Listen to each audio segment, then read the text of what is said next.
अभी रिसेंटली मेरी फीड पे एक क्लिप आई जिसमें आप कैप्शन पढ़ सकते हैं, क्या लिखा है, बिहार के एडम स्मिथ, और इस पे 42,000 लाइक्स है। जहीन भाई का भी कमेंट है इसके अंदर, जिसमें ये बोल रहे हैं कि higher the inflation higher the growth. जरा सुन लीजिए इनको। सबसे बड़ी महंगाई की मार हो गई है, लोगों का जीना मुहाल कर दिया है। तब महंगाई जखने लड़म हो जाएगा तो आदमी भिखारी हो जाएगा।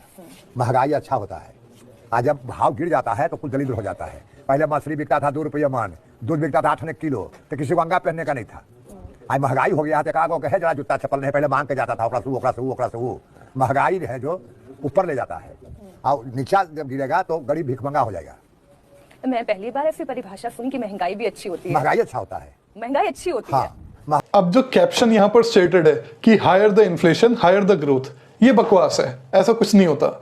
लेकिन ये बात सच है कि इन्फ्लेशन अर्थव्यवस्था के लिए बहुत जरूरी है। मॉडरेट इन्फ्लेशन 1%, 2%, 3%, और उसका कारण मैं आपको बता देता हूं। अगर मान लीजिए इन्फ्लेशन 0% है, महंगाई दर 0% है या नेगेटिव में है, हर साल ऑन एन एवरेज सामान के दाम जो है वो गिरे जा रहे हैं सबके, तो इससे आपको ही नुकसान अल्टीमेटली। और ऐसा क्यों? क्योंकि ऐसी सिचुएशन में कैश होल्ड करना बहुत ज्यादा प्रॉफिटेबल है।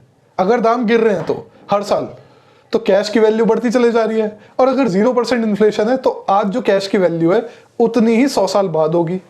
लेकिन ये अच्छी बात नहीं है, क्योंकि ये प्रमोट करता है लोगों को कैश होल्ड करना, और जब लोग कैश होल्ड करते हैं तो वो इन्वेस्ट नहीं करते, तो वो डिमांड क्रिएट नहीं करते इकोनॉमी में, जिससे कि क्या होता है, लोगों को रोजगार नहीं मिल पाता।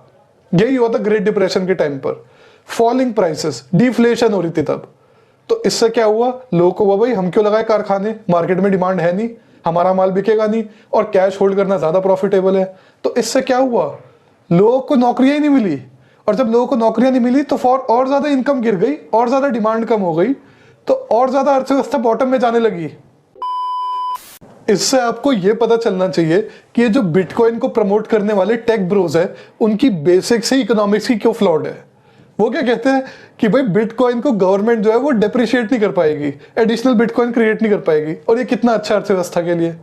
अबे बेवकूफो, ऐसा सिस्टम पहले हुआ करता था जिसको गोल्ड स्टैंडर्ड बोलते थे, और वो छोड़ना ही इसलिए पड़ा क्योंकि वो बहुत ज्यादा रिस्ट्रिक्ट करता था गवर्नमेंट की एबिलिटी को टू प्रिंट नोट्स या फिर फिस्कल डेफिसिट मैसिव स्केल पे इनकर करने के लिए। भाई अगर सोचो, अगर अर्थव्यवस्था में जॉब्स नहीं क्रिएट हो रही, प्राइसेस गिर रहे हैं और हर साल धंसते जा रही है इकोनॉमी, तब जॉन मैनार्ड केन्स ने बोला था कि भैया डिमांड क्रिएट करनी चाहिए ऐसे में गवर्नमेंट को, जितना टैक्सेस में पैसा आ रहा है उससे ज्यादा स्पेंड करो, गड्ढा खोद के वापस भरना पड़ जाए पर करो। क्योंकि अल्टीमेटली बिजनेसेस इन्वेस्ट कब करते हैं, तब नहीं जब उनको टैक्स कट मिलता है। अबे मार्केट में डिमांड नहीं है, टैक्स कट का क्या कर लोगे, गप कर जाओगे उसको। मार्केट में अल्टीमेटली आपको क्या चाहिए कि मैं दुकान खोलूं और मेरा माल बिकना चाहिए, बस। This is what matters. और आप तभी लोगों को हायर करोगे, ये नहीं कि जब टैक्स कट मिल जाएगा। तो ऐसे में सरकार को ओवर स्पेंड करना चाहिए। अनएम्प्लॉयमेंट की सिचुएशन में कह रहा हूं मैं, चाहे उससे इन्फ्लेशन हो जाए 1%, 2%, 3%, 4%, चलेगा, लेकिन एम्प्लॉय करो लोगों को।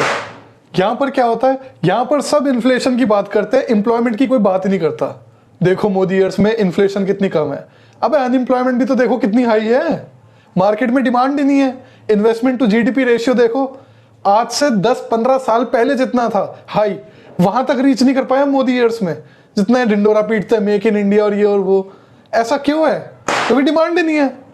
बिजनेसेस को नहीं लग रहा कि हमें अपनी कैपेसिटी एक्सपैंड करनी चाहिए, क्योंकि मार्केट में डिमांड नहीं है, और इसलिए ऑब्वियसली इन्फ्लेशन भी नहीं है।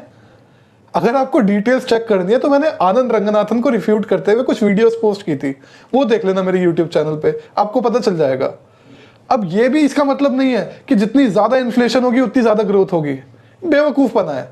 फिर तो 200% कर दो इन्फ्लेशन, इससे ज्यादा तो कोई होगी नहीं ग्रोथ। मॉडरेट इन्फ्लेशन होनी चाहिए, ज्यादा नहीं होनी चाहिए।